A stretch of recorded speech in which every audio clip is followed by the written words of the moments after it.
অনেক কষ্টে কঙ্কালমহল থেকে বের হয়ে আসেন মামা। বাঁশবাগানে ছায়া আর জ্যোৎস্নায় মাখামাখি কি একটা জীব ওখানে ঘুরছে। কালো রং তার, তাকেই বোধহয় ডেকে চলেছেন দিনু শিকদার। মামা বাইরে এসে সিঁড়ির ওপর বসে পড়লেন। ক্লান্তিতে আর ভয়ে হাঁপ নিতে নিতেই হঠাৎ মহলটার বাইরে একটা থামে পেতলের চাকতির ওপর চোখ পড়ে তার।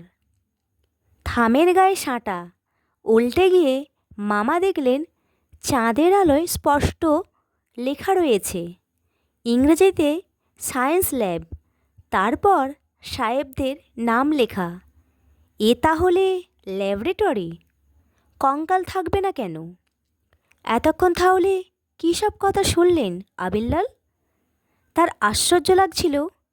ইয়ার কি মুই আর কি ফটকা হওয়াই সটকা। দিনু শিকদারের কাণ্ড দেখে দিনু পট লেকে ভূতের ছবি আঁকে, নানা কথা বানিয়ে বানিয়ে অবাক ভয়ঙ্কর কুঠিয়ালির প্রেতরাজ্য গড়েছেন। বাঁশবনে হাড় খাচ্ছে পশুটা। ভয় করছিল মামার। এখানে ভাগজত করতে সত্যিই কোনো চাষি সাহস করে আসবে না। এ শুধু দিনুখুড়োর ভাগজতের জায়গা। তিনি ভূতের ভয় দেখিয়ে অন্য চাষিদের দূরে সরিয়ে রেখেছেন। একা ভোগ করেছেন শেটের চৌধুরীদের কুঠির সম্পত্তি। দিনুর অবস্থা কিন্তু সম্পন্ন। বাঁশবনের দিকে সাহস করে এগিয়ে চললেন মামা আবিল্লাল। ছায়া আর জ্যোৎস্নায় সে এক বিচিত্র সমাবেশ। মটমট করে শব্দ করছে বাঁশের গ্রন্থি। মনে হচ্ছে তারা বাতাসের মুখগহ্বরে হাড় চিবিয়ে চলেছে। বাঁশের ঠোঙা আর মরা পাতায় পা পড়ে পিছলে যেতে চায়। এক একটা মানুষ থাকে হাঁটা চলার সময়ও যাদের হাড় মটমট করে। দিনু সেই রকম মানুষ। মামার পেছনে মটমট করে ছুটে আসেন খুড়ো। তার দেহের গ্রন্থি কি আলগা। এই বয়সেও খুব খাটিয়ে লোক। লাঙল চালাতে পারেন। মই চড়ে কোমর সিধে করে দাঁড়াতে চান জমির ওপর। খুড়ো বললেন, মানুষের হাড়ের চিরুনি কখনো দেখেছ আবিল্লাল? দেওদার গাছের ওখানে পড়েছিল, নাও হাতে নিয়ে দেখো। কি আশ্চর্য! সব বুঝেও মামা হাত বাড়াতে গিয়ে কেমন সাহস হারিয়ে ফেললেন। তখন দিনু পাহারাদার উঁচু সরে হো হো করে হেসে ফেললেন। তার দাঁতগুলো কি নকল! এত বয়সে দাঁত থাকার কথা নয়। মনে হলো তিনি একটা ভূতের মতো হেসে চলেছেন। কালো জিভটা মাটি শুকে শুকে কি যেন খুঁজছে। আরে, এ তো ভাগাড়।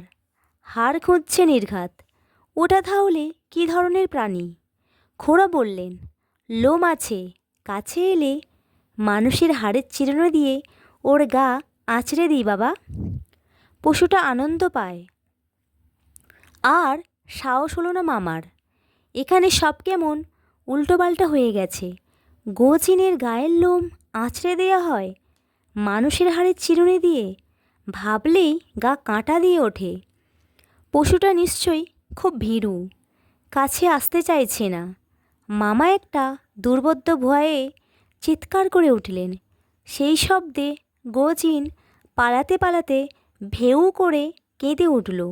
মামা ওকে তাড়া করে ছুটতে লাগলেন।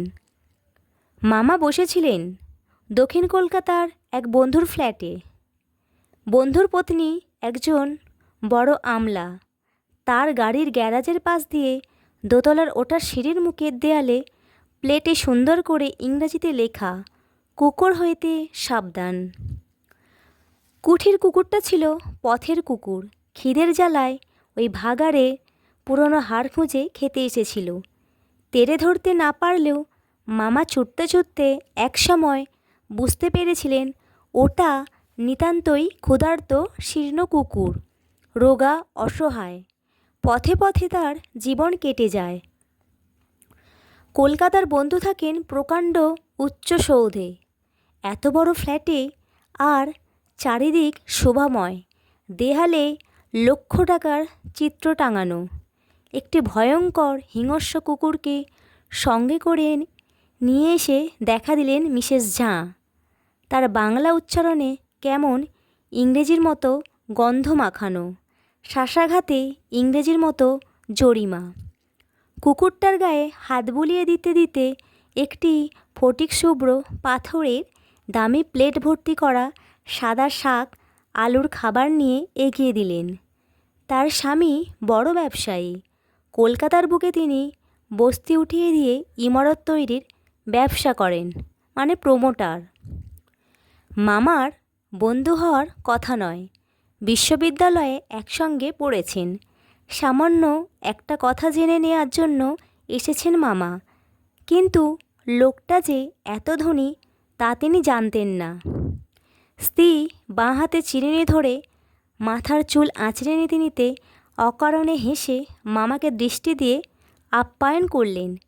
নিজের চুল আঁচড়ে নিয়ে কুকুরকে খাওয়াতে খাওয়াতে হঠাৎ সেই চিরুনি কুকুরের বলিষ্ঠ গায়ে লোমের ভিতর চালাতে চালাতে কথা বললেন, আপনার নাম? কুকুরটার দেহ কেমন পুলকিত হয়ে উঠল।